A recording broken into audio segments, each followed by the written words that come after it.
जय हिंद दोस्तों, मैं मनीष कुमार शर्मा एक बार फिर से आपके सामने उपस्थित हुआ हूँ लेकर के एक नया टॉपिक जो कि यूज़फुल है आप लोगों के कॉम्पिटिटिव एग्ज़ाम में। इसमें से आपके क्वेश्चन टेट के एग्ज़ाम में भी आते हैं, सुपर टेट के एग्ज़ाम में भी आते हैं और अदर कॉम्पिटिटिव एग्ज़ाम जो होते हैं जैसे रेलवे हुआ, एसएससी हुआ, लेखपाल हुआ या यूपी के जितने भी एग्ज़ाम हैं वहाँ पे कोई ना कोई क्वेश्चन यहाँ से आता रहता है। तो काफ़ी महत्वपूर्ण टॉपिक है हमारे सरकारी एग्ज़ाम्स के लिए या गवर्नमेंट एग्ज़ाम्स की दृष्टि से। ठीक है, टॉपिक का नाम है वायुमंडल।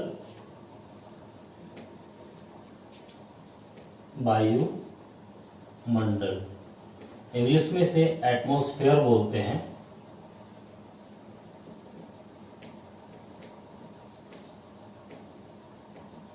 एटमॉस्फेयर, ठीक है। तो वायुमंडल यानी कि एटमॉस्फेयर। सबसे पहली बात है कि वायुमंडल होता क्या है, हम उसको समझेंगे। फिर वायुमंडल के अंदर क्या क्या चीजें हमारे एग्जाम के पॉइंट ऑफ व्यू से महत्वपूर्ण है उसको समझते हुए हम इस चैप्टर को कंप्लीट करने की कोशिश करेंगे। हालांकि एटमॉस्फेयर काफी बड़ा चैप्टर है, हम कोशिश करेंगे कि ये हमारी एक वीडियो में कंप्लीट हो जाए। और अगर वैसे लगता है कि एक वीडियो में शायद कंप्लीट ना हो क्योंकि ज्यादा लंबी वीडियो बनाने की कोशिश हम नहीं करेंगे, उसको अपलोड करने में दिक्कत आती है, तो हम 2 वीडियो में इसको कंप्लीट करने की कोशिश करेंगे। ठीक है, चलिए समझते हैं पहले वायुमंडल होता क्या है, एटमॉस्फेयर का मतलब क्या आता है, वायुमंडल का मतलब क्या आता है। तो ये 2 शब्दों से मिलकर के बना, आप देख रहे हैं इसमें एक वायु शब्द है, एक मंडल शब्द है। मंडल का मतलब होता है एक घेरा या एक आवरण। अगर आप बात करें पृथ्वी की, तो पृथ्वी के चारों तरफ गैसों का एक आवरण स्थित है। पृथ्वी के चारों तरफ गैसों का एक आवरण स्थित है, ठीक है, जिसमें विभिन्न प्रकार की गैसें हमारी उपस्थित हैं। उसी को हम लोग क्या बोलते हैं, वायुमंडल बोल देते हैं। सीधी सी बात भाषा में पृथ्वी के चारों तरफ गैसों का घेरा वायुमंडल कहलाता है। ठीक है, अब आगे की बात करते हैं, वायुमंडल आया कहां से है या इसमें कौन कौन सी मेजर गैसेस हैं उनकी बात हम लोग करेंगे। ठीक है, ओके। चलिए देखिए, अगर वायुमंडल की उत्पत्ति की बात करें तो वायुमंडल पृथ्वी पर पृथ्वी के उदय होने या पृथ्वी के जब अस्तित्व आया था उसी दौरान पृथ्वी पर वायुमंडल का उदय हुआ था।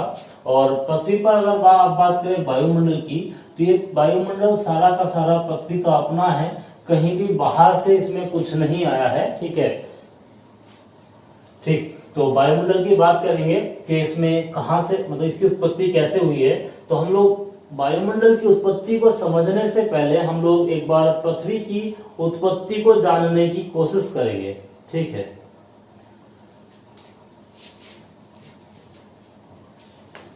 ठीक है, पृथ्वी की उत्पत्ति को जानने की हम कोशिश करेंगे। चलिए अब सबसे पहले बात करते हैं पृथ्वी या यूनिवर्स का निर्माण कैसे हुआ है। तो उसके लिए एक बहुत लंबा प्रोसेस है, आप लोग पढ़ेंगे कि कई सारे सिद्धांत दिए गए हैं, बिग बैंग थ्योरी आती है। ठीक है, जो सबसे ज्यादा उपयोगी सिद्धांत माना गया है ब्रह्मांड की उत्पत्ति के लिए, उसको तो अभी हम लोग डिस्कस नहीं करेंगे, बट इतना आप लोग जानते होंगे कि आपने सुना होगा कि पृथ्वी जब अस्तित्व में आई थी तो शुरू में पृथ्वी एक आग के गोले के रूप में थी। पृथ्वी जब अस्तित्व में आई थी तो क्या थी, एक आग के गोले के रूप में थी और इसके अंदर बहुत सारी गैसें, जलवाष्प वगैरह वगैरह इसके अंदर भरा हुआ था। अब देखिए, कोई चीज है जब वो गर्म अवस्था में होती है तो उसका आकार बड़ा होता है, तो पृथ्वी का भी आकार बहुत विस्तृत था, इसके अंदर विभिन्न गैसें भरी हुई थी।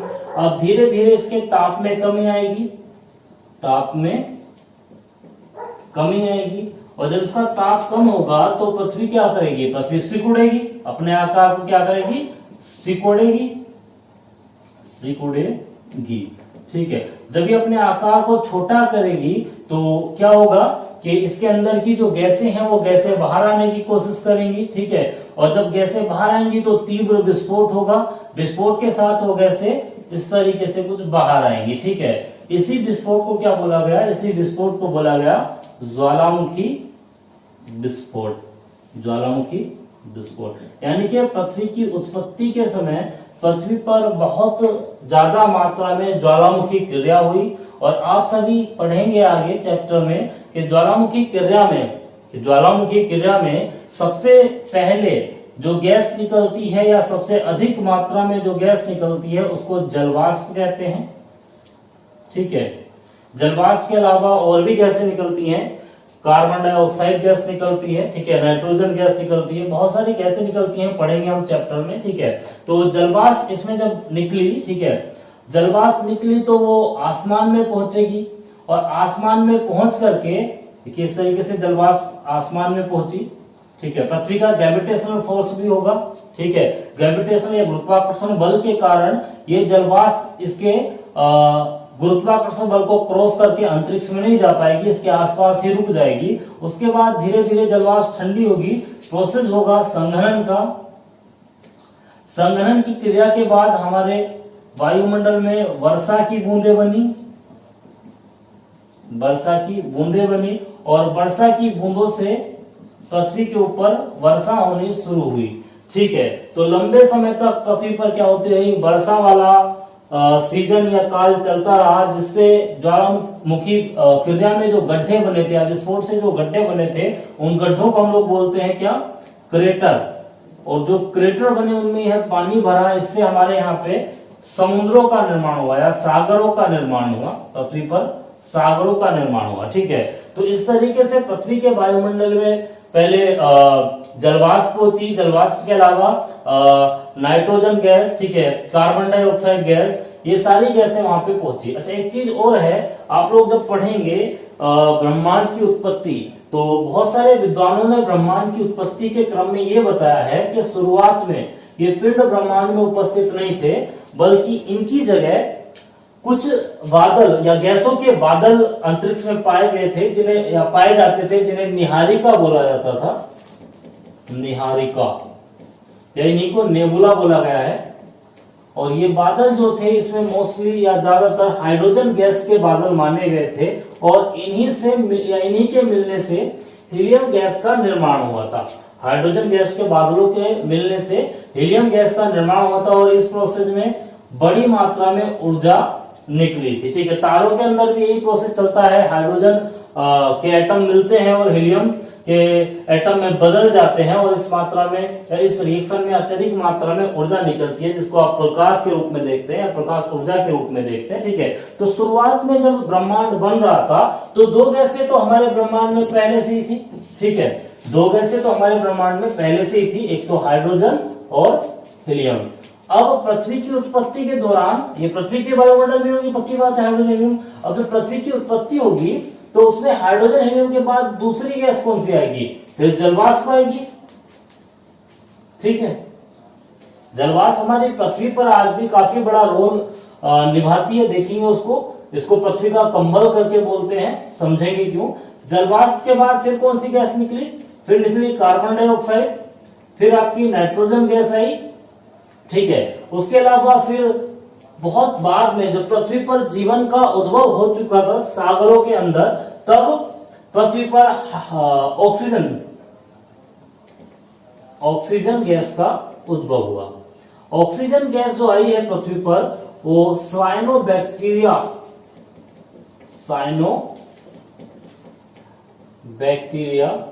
की उपस्थिति के बाद आई है।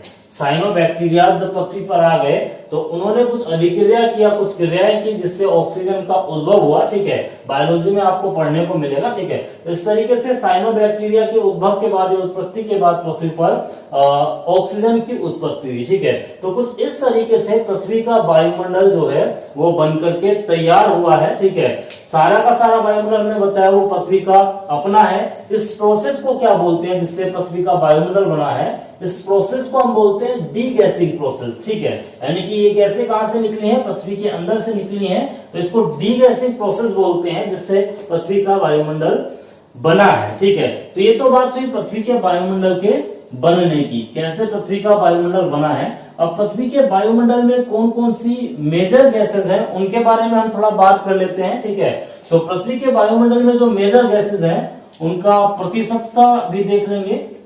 ठीक है, नाइट्रोजन है, ऑक्सीजन है, आर्गन है, और कार्बन डाइऑक्साइड गैस है, nitrogen, oxygen, argon, carbon dioxide gas, और बाकी जो है वो अन्य में आ जाएंगी। ठीक है, नाइट्रोजन की अगर आप बात करेंगे तो नाइट्रोजन है 78.9%। नाइट्रोजन जो है वो आपकी आएगी कितनी, सॉरी 78.1%, 78.1%। ऑक्सीजन जो आएगी, ऑक्सीजन आएगी, पहले इसको 78 लेते थे, ऑक्सीजन को 21 लेते थे, अभी इसको चेंज कर दिया गया है, ये है 20.9%।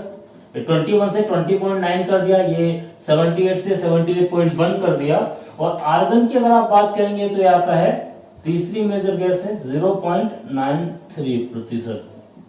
कार्बन डाइऑक्साइड है 0.03%। कार्बन डाइऑक्साइड की मात्रा तो आप देखिए बहुत कम है, पर एक मेजर इफेक्ट ये क्रिएट करती है पृथ्वी पर। देखेंगे क्या इससे इफेक्ट बनता है, एक ग्रीन हाउस प्रभाव करके आता है वो देखेंगे। और बाकी जो है अन्य गैसें, बाकी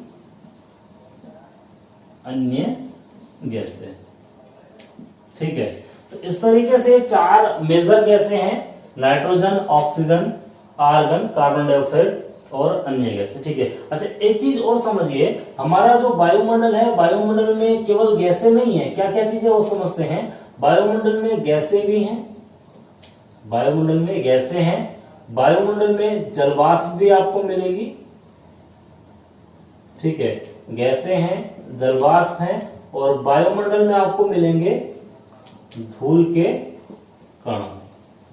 ठीक है, धूल के कण भी महत्वपूर्ण रोल निभाते हैं वायुमंडल में। इन तीनों को समझते हैं। सबसे पहले गैसों की प्रॉपर्टी समझेंगे, इनकी क्या क्या खासियत है, फिर जलवाष्प का क्या प्रभाव होता है, और फिर देखेंगे कि धूल के कण क्या प्रभाव डालते हैं वायुमंडल में। ठीक है, तो सबसे पहले हम गैसों की तरफ बढ़ते हैं कि ये गैसें वायुमंडल में उपस्थित होकर के क्या क्या रोल निभाती हैं। ठीक है, उसको समझते हैं सबसे पहले। यानी कि हम शुरुआत करेंगे कहां से, नाइट्रोजन से हम शुरुआत करेंगे।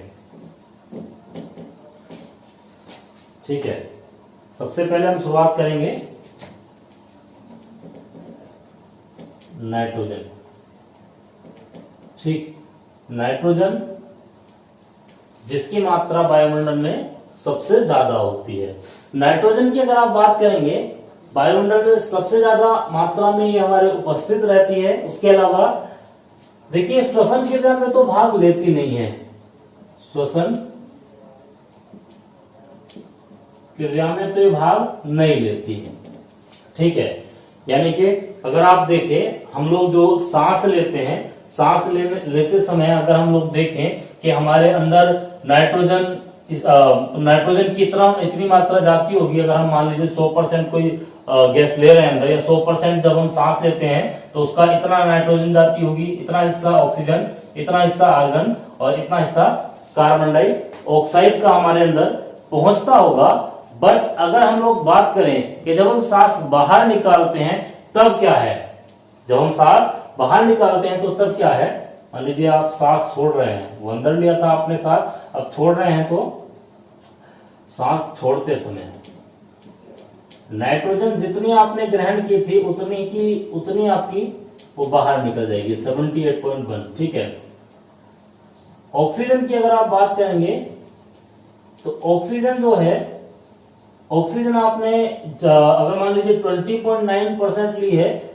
तो ये 16% आपकी बाहर निकलेगी। मतलब जो बचा हुआ हिस्सा है, ठीक है, जो बचा हुआ हिस्सा है वो हम लोग क्या कर गए, हमारी श्वसन क्रिया में उसका उपयोग हो गया। ठीक है, आर्गन का कोई खास रोल इसमें रहता नहीं है। ठीक है, तीसरा कार्बन डाइऑक्साइड की अगर बात करें तो चूंकि ऑक्सीजन हम ग्रहण करते हैं और श्वसन क्रिया में हम कार्बन डाइऑक्साइड बाहर निकालते हैं, तो पहले ये अंदर जब हम ग्रहण कर रहे थे सांस तो 0.03 था, अब ये बन जाएगा 3.4% सांस छोड़ते समय। ठीक है, सांस छोड़ते समय कार्बन डाइऑक्साइड की मात्रा बढ़ जाती है और ऑक्सीजन की मात्रा घट जाती है। घटी ऑक्सीजन हमारे श्वसन क्रिया में भाग लेती है, या ये हमारे श्वसन में उपयोग है ये। ठीक है, चलिए, तो यहाँ तक की बात तो हमारी हो गई है कि नाइट्रोजन जो है वो श्वसन क्रिया में तो भाग नहीं लेती है। ठीक है, उसके अलावा नाइट्रोजन जो है वो एक और इसका यूज है, ये प्राणियों की वृद्धि में सहायक है। नाइट्रोजन जो है प्राणियों की बात कीजिए या पेड़ पौधों की बात कीजिए, उन सभी की वृद्धि में सहायक है। नाइट्रोजन क्या है? प्राणियों और पेड़ पौधों की वृद्धि में सहायक है।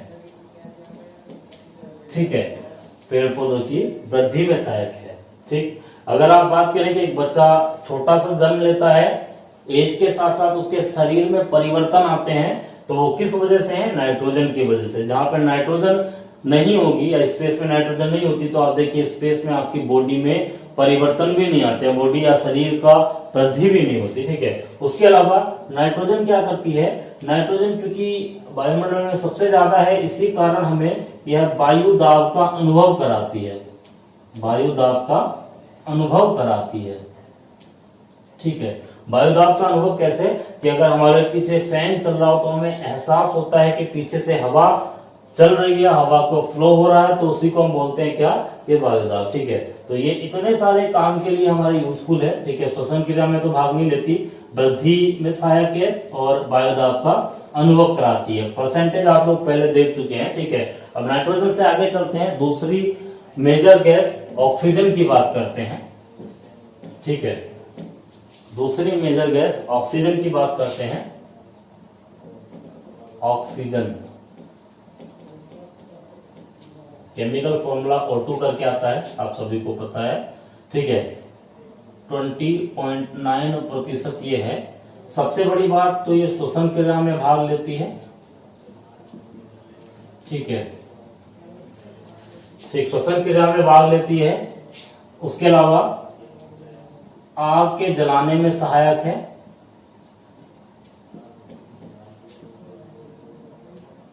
आग के जलाने में सहायक है। इसके अलावा ठीक है, इसे जीवन रक्षक गैस भी कहा जाता है, जीवन रक्षक गैस भी हम इसको बोलते हैं। श्वसन क्रिया में भाग लेती है, आग को जलाने में सहायक है और जीवन रक्षक गैस हम ऑक्सीजन को क्या करते हैं? बोलते हैं। ठीक है, तो ये कुछ प्रॉपर्टीज किसकी हैं? ये प्रॉपर्टीज हैं ऑक्सीजन की। ठीक है, चलिए नेक्स्ट चलते हैं।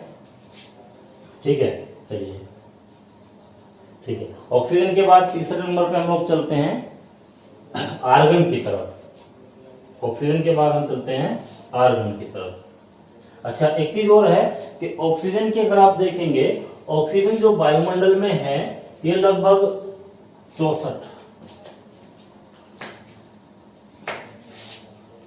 ऑक्सीजन जो वायुमंडल में है वो लगभग 64 किलोमीटर की ऊंचाई तक पाई जाती है। जबकि नाइट्रोजन की अगर आप बात करेंगे तो नाइट्रोजन 128, नाइट्रोजन की अगर आप बात करेंगे तो नाइट्रोजन वायुमंडल में 128 किलोमीटर की ऊंचाई तक पाई जाती है। ऑक्सीजन की बात करेंगे तो ये 64 किलोमीटर की ऊंचाई तक मिलती है और 18 किलोमीटर की ऊंचाई के बाद इसमें कमी आनी शुरू हो जाती है। तभी आप पहाड़ों पे चढ़ते हैं तो आपको धीरे धीरे सांस लेने में थोड़ी दिक्कत होती है। ठीक है, तो धीरे धीरे जैसे ही आप ऊंचाई पे जाते हैं, हाइट पे जाते हैं, तो ऑक्सीजन की मात्रा में कमी होनी शुरू हो जाती है। ठीक है, तो ये भी मैंने बता दिया कि इसकी हाइट कितनी रहती है, कितनी ऊंचाई तक की आपको आसानी से मिल जाती है। ठीक है, चलिए अब बात करते हैं ऑक्सीजन के बाद हम लोग आर्गन की।